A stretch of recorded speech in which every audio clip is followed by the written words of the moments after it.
Pag nakita niyang may post kang bago, gusto niya i-dislike ito.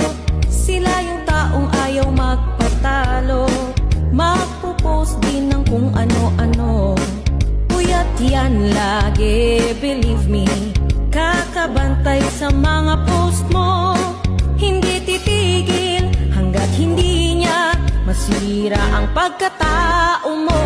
Walang tigil ang kanyang bunganga, walang tigil sa panghusga.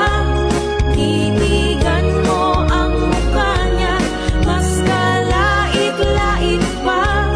Magsumikap ka palalo, Mayor, hayaan mo lang sila.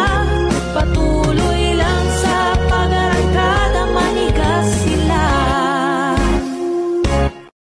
Dili ko katulog ini kagabi, sige kog huna-huna sa tong mga kaagi. Kung ang panahon kay mo balik pa. Dili man day ko gwapa unya insecure kay ka. Luya ni mo oy.